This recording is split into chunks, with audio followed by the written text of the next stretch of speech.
सारे विधायक और मंत्रियों के पीछे आरएसएस की टीम में पहुंच गई है। सारे कांग्रेस के नेताओं को गुमराह करने का, उनके नेताओं का, उनके कार्यकर्ताओं का, संगठन बैठे लोगों को गुमराह करने का काम ये कर रहे हैं। फूट डातो और राज करो की नीति कर रहे हैं। बिहार में लालू जी और नीतीश जी की पार्टी का दोनों का गठबंधन अच्छा सरकार बना था और इसको उन्होंने तोड़ने का काम किया। कि राहुल जी ने कभी नहीं कहा कि 2.5 साल बाद मुख्यमंत्री बदलेंगे। पूनिया जी ने कभी नहीं कहा कि 2.5 साल बाद मुख्यमंत्री बनेंगे। बघेल साहब ने कभी नहीं कहा कि 2.5 साल के लिए मुख्यमंत्री हूँ। टी.एस. सिंहदेव ने कभी नहीं कहा कि राहुल जी ने मुझे कहा है कि 2.5 साल बाद मुख्यमंत्री बना दे। छत्तीसगढ़ में मुख्यमंत्री के बदलाव की अटकलों के बीच भूपेश बघेल को सोनिया गांधी ने उत्तर प्रदेश विधानसभा चुनाव के लिए वरिष्ठ पर्यवेक्षक नियुक्त किया है। इसका मतलब यह निकाला जा रहा है कि बघेल साहब की कुर्सी फिलहाल बच गई है। और इन सबके बीच छत्तीसगढ़ कांग्रेस के विधायक बड़ी संख्या में दिल्ली में डेरा डाले हुए हैं।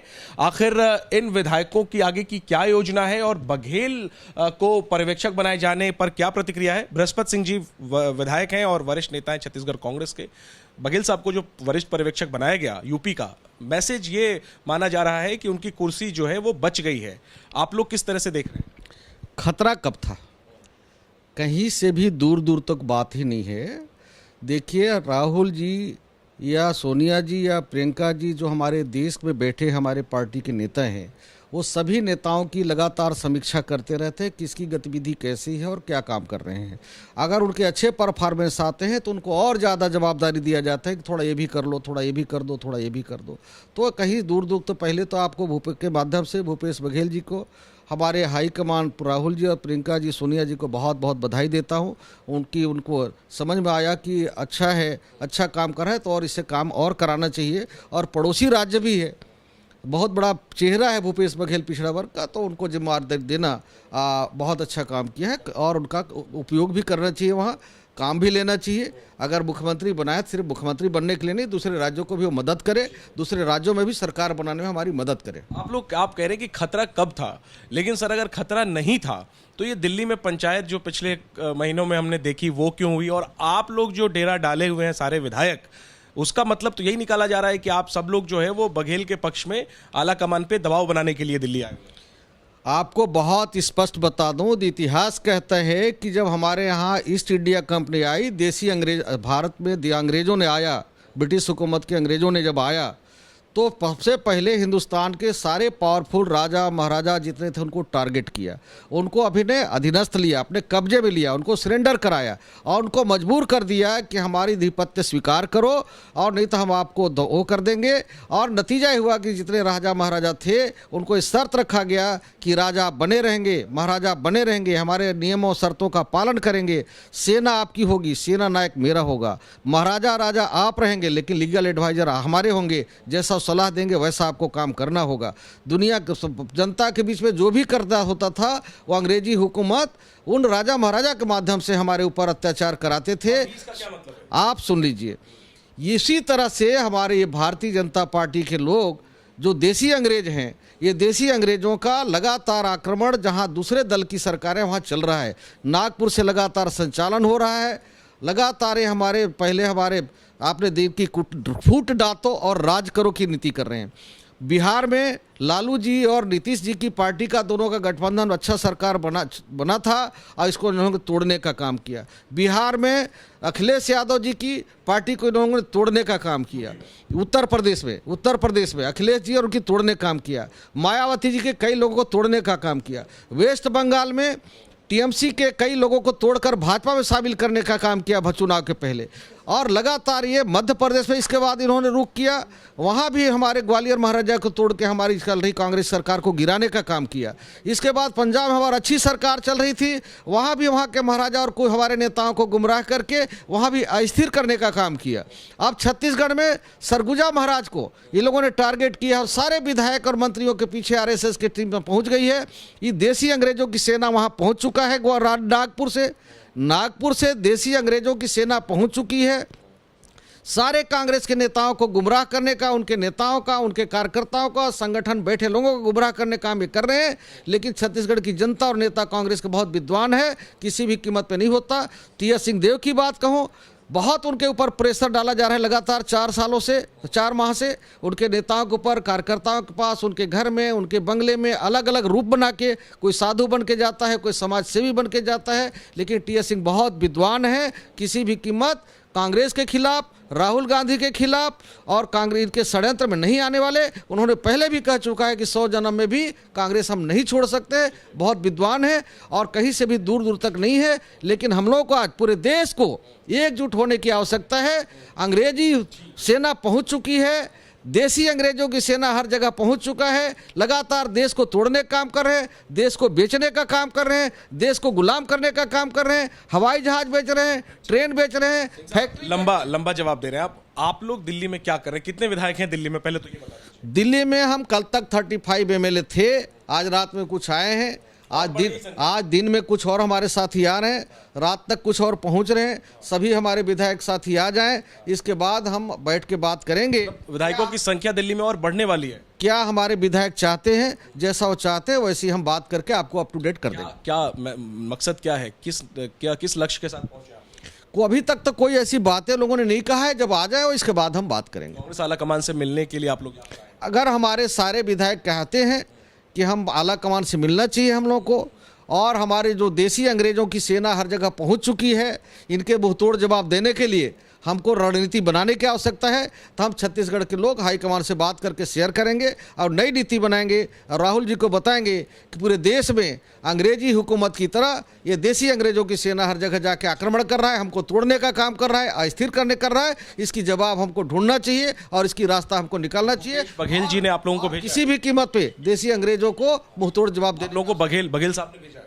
बघेल साहब से हमसे अभी तक मोबाइल चेक कर लो, हम किसी विधायकों की कोई बातें तक नहीं हुई है। हमारे विधायक बहुत विद्वान हैं, होशियार हैं और सजग हैं अपनी भविष्य के प्रति, और छत्तीसगढ़ के 3 करोड़ जनता के प्रति सजग हैं, पार्टी के प्रति वफादार हैं। कहने आए कि मुख्यमंत्री के चेहरे में बदलाव की जरूरत नहीं है। मैंने पहले कह चुका, राहुल जी ने कभी नहीं कहा 2.5 साल की बात, पुनिया जी ने कभी नहीं कहा 2.5 साल की बात, भूपेश बघेल ने कभी नहीं कहा 2.5 साल की बात, टीएस सिंहदेव भी कभी नहीं कहे कि हमको राहुल जी ने 2.5 साल बाद मुख्यमंत्री बनाने की बात कहा। इस सारे मामले में हमारे राष्ट्रीय प्रवक्ता सुरजवाल साहब ने सारी बातें मीडिया के सामने कह चुका है, इसलिए उस मामले में बहुत कहने की आवश्यकता नहीं। अपना क्षेत्र छोड़ करके दिल्ली में क्यों जमे हुए हैं? क्षेत्र की जनता के प्रति जवाबदेही है कि नहीं है? आप लोग एक हफ्ते से यहाँ पे जमे हैं बिना किसी मकसद के। हम लोग बहुत जवाबदार लोग हैं। अगर जवाबदार लोग नहीं होते तो कोई दूसरी बार, कोई तीसरी बार, कोई चौथी बार, कोई 5वीं बार, कोई 6वीं बार विधायक बनकर नहीं आते। और जनता को फॉर ग्रांटेड मत लीजिए। क्यों दिल्ली आए ये बताइए। 4 लाख जनता हमको चुन के भेजती है और जनता की सबकी नज़र है, जनता के प्रति हम जवाबदेह हैं और जवाबदारी हम बहुत बढ़िया से निभा रहे हैं। हमारी सरकार भी जवाबदारी निभा रहा है। आज हम जो दिल्ली में आए हैं, देसी अंग्रेजों की लगातार हमला हो रहा है, उनकी सेना पहुंच चुकी है, इसलिए हाईकमान को आगाह करने आए हैं कि देसी अंग्रेजों के खिलाफ जवाब देने के लिए हमको तैयार होने की आवश्यकता। आप लोगों से मिल क्यों नहीं रहा, समय क्यों नहीं दे रहा?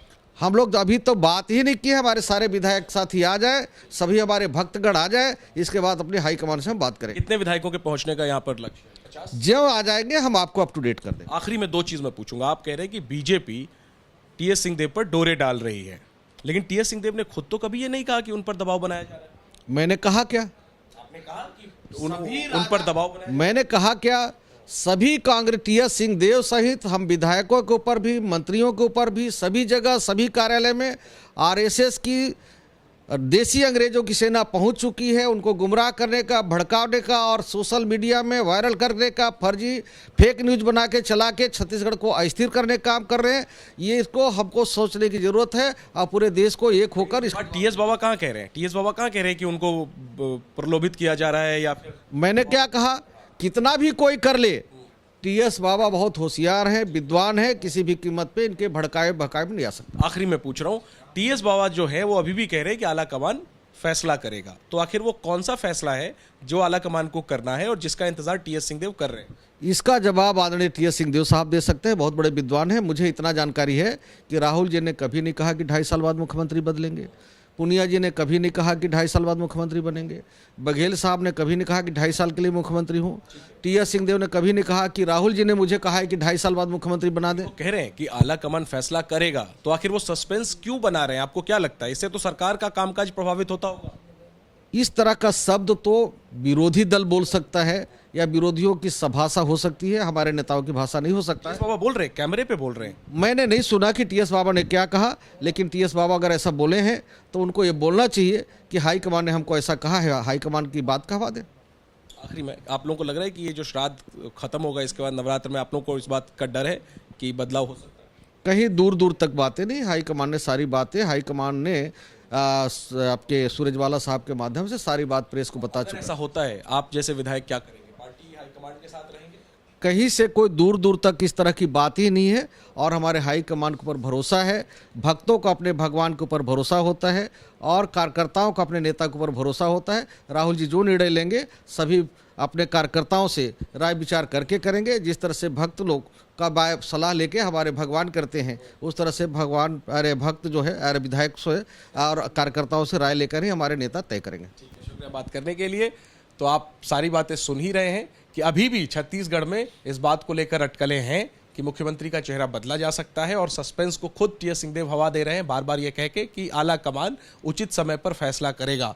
क्या वो फैसला मुख्यमंत्री के चेहरे के बदलाव के तौर पर होगा? इसी आशंका के मद्देनजर छत्तीसगढ़ कांग्रेस के विधायक बड़ी संख्या में दिल्ली में जमे हुए हैं और बार बार आला कमान तक पहुंचने की और संदेश पहुंचाने की कोशिश कर रहे हैं। हालांकि अब तक इन्हें समय तो नहीं मिला है, लेकिन इन सबका दिल्ली में जमे रहना ये बताता है कि छत्तीसगढ़ कांग्रेस का जो अंदरूनी संघर्ष, अंदरूनी लड़ाई जो है वो खत्म नहीं हुई है और मुख्यमंत्री के चेहरे के बदलाव की जो बात है उस पर पूरी तरीके से अभी विराम नहीं लगा है। जाहिर सी बात है, कांग्रेस पार्टी को, हाईकमांड को, भूपेश बघेल, टीएस सिंहदेव को या तो स्पष्ट करना होगा कि बदलाव होना है या नहीं होना है।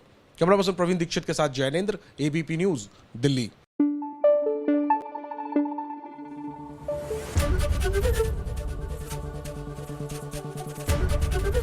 एबीपी न्यूज आपको रखे आगे।